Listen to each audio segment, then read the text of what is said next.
masustansyang bibitin.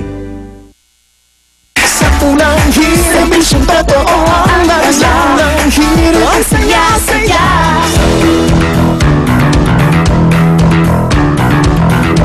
Mga kapuso, may kasabihan nga po tayo, may dalawang bagay na hindi natin maiiwasan dito sa mundo. Yan po ang kamatayan at ang pagbabayad ng buwis. Kaya sa darating po na Biyernes, 15 ng Abril, deadline na naman ng pagsusumite ng ating ITR o Income Tax Return. At sa pamamagitan ng dokumentong ito, malalaman ng BIR kung nagbayad nga ba tayo ng tamang buwis. At ngayon malapit na naman ang deadline ng ITR filing, pumutok ang ilang high-profile cases na hindi umano'y tax evasion laban kay Congressman Mikey Arroyo at sa kanyang asawa at sa Brazilian model and TV host na si Diana Meneses.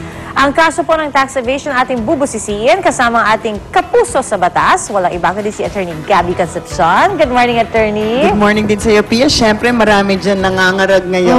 That's right. Mga kaibigan nating mga accountant dyan na talagang this time of the year talagang sobra nilang kailangan tapusin ang mga ITRs na due sa Friday. That's right. Ang iba nga, ngayon palang kumukuha ng form eh. Pero, eto, Attorney... At least ako nung Friday pa. Tapos na. Ako, yan. Good example. Attorney, yung sinasabi nating batas tungkol sa tax evasion, yung hindi pagbabayad ng tamang buwis, ibig sabihin nito, di ba, na kailangan mo mag-file at kung hindi, pwede kang kasuhan. Oh, That's of course. simple. Of course, yung hindi pagbabayad ng tamang buwis o yung iba, talagang hindi nagbabayad ng buwis at gumagawa ng lahat-lahat ng paraan para hindi makapagbayad nito. Of course, ang pangunahing batas po natin tungkol dyan ay yung National Internal Revenue Code, kasama na rin ang mga latest tax reforms noong 1997. At ang main provisions ukol dyan ay yung sections 254, tingnan nyo na, and 255 ng batas na to, kung saan ang willful o deliberate na hindi pagbayad ng buwis ay punishable by 2 to 4 years na pagkakakulong. Aside from the fine, hindi na bali yung fine, mas madugo yung kulong, di ba? At yung hindi pagpa-file ng mga income tax return o hindi pagbigay ng tama o sufficient na information, yung mga ganitong mga ibang pamamaraan, ay maaaring magkaroon ng up to 10 years na kulong. Kung kaya, halimbawa, hindi kayo mag-file at all ng income tax return, may kinita ka naman, krimen po ito sa ilalim ng batas natin. Ang isang panghalimbawa, nag-file nga kayo ng ITR, pero hindi nyo naman rin-report ang lahat-lahat na kinita ninyo. Kasama ito sa tinatawag na halimbawa yung unlawful pursuit of business. Nangangalakal kayo, kumikita po kayo.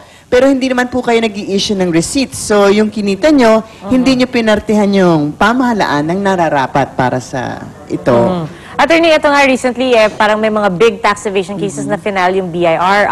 Meron ba silang parang fixed process or system kung paano pinipili yung pag-imbestiga sa mga tax evader o random lang ba yan na pick from parang draw lots ba yan? Well, I don't suppose it's random. In the first place, if you lead a very ostentatious lifestyle, di ba? Talagang medyo maispatan ka niyan. At saka marami namang informers sa BIR.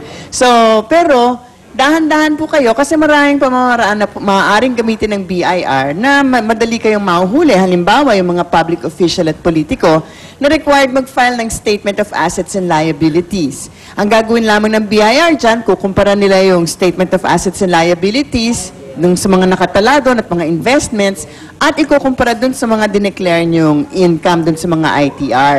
Sabi nga ni Commissioner Jimenez, pag nagdeklara ka ng isang asset sa Statement of Assets and Liabilities mo, kailangan paliwanag kung saan nanggaling ang perang ginamit para nakuha to dahil lahat po halos ng bagay may tax consequence. So kung ang isang lupa, sinabi nyo, minana ninyo, dapat meron kayong binayaran na estate o inheritance tax.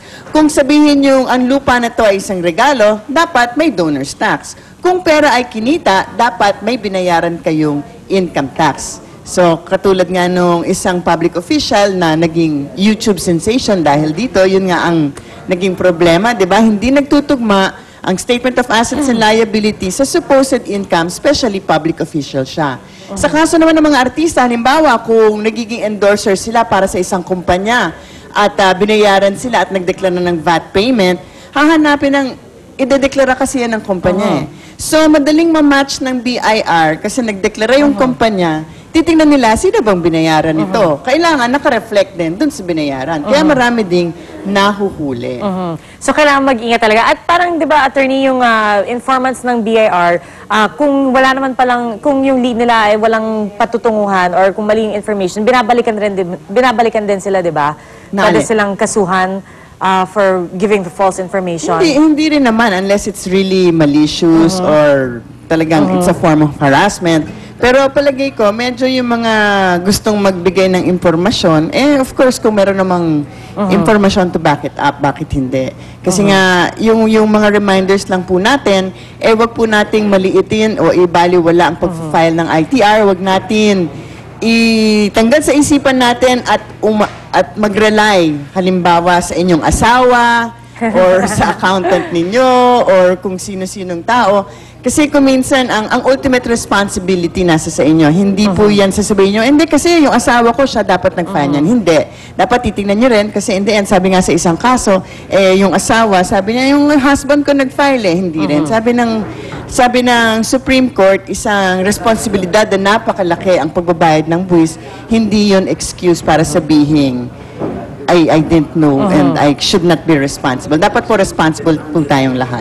So, ating alamin. Yan. Nakasana po, marami po kayong napulot na impormasyong legal sa discussion natin kasama si Attorney Gabby.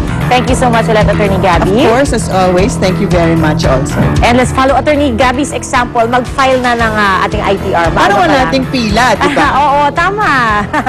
Ito na po, oras na para sa unang balita.